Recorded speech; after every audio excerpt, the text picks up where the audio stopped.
असलामुअलैकुम दोस्तों, मेरा नाम है शौकत इकबाल साजिद ते तुस मेरा चैनल वेख revenue laws with Shaukat Iqbal Sajid YouTube channel. Video तो पहले मेरी गुजारिश है, अगर मेरी वीडियो अच्छी लगे मेरे चैनल सब्सक्राइब करके बैल आई बटन भी दबा देना ताकि तुहाडे तक मेरी वीडियो पहुँचती रहे। कि दोस्तों शेयर करना तो उन्होंने भी आखना बई मेरे चैनल सब्सक्राइब कर लवें ताकि उन्होंने मालूमात इजाफो। अज की जी असी गल कर रहे हैं वो है वज़ीर आला पंजाब मोहतरम मरीम नवाज़ का बड़ा इकदाम।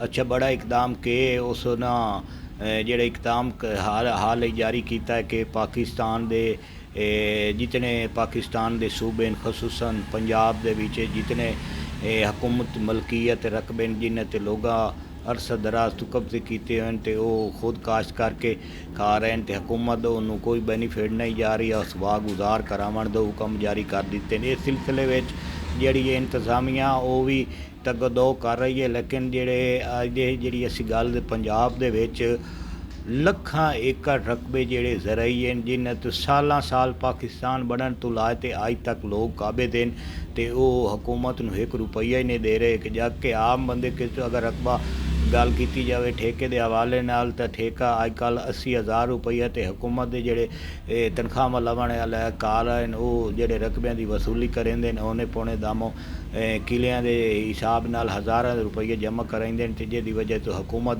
दिन ब दिन कमज़ोर होंदी वही है तो जेड़े नजायज़ काबज़ीन हैं पावरफुल बने वाइंदे तो ज़राई ज़मीनों के हवाले नाल जेड़े इजला मुख्तल इजला जितने सरकारी रकबे मरीम नवाज़ सख्ती नाल हिदायत की कि वह रकबे वाह गुजार कराए वजन। इस वास्ते खसूसी फोर्स भी तैयार की जा रही है ताकि जेड़े नजायज़ कब्जे ख़त्म करवाए वजन तो हुकूमत का बड़ा ये अच्छा इकदाम है। इन बेनीफिट हुकूमत नूं जांदा ते हुकूमत के जेड़े इकदाम हैं ये आम आदमी वास्ते खुशहाल हैं तो मुल्क तरक्की करे सी ते आम आदमी खुशहाल हो सी। अगर मेरी वीडियो अच्छी लगे मेरे चैनल सब्सक्राइब करन दे नाल वीडियो नूं शेयर करो ताकि तुहाडे तक मालूमात पहुंचती रहे। बस सलाम।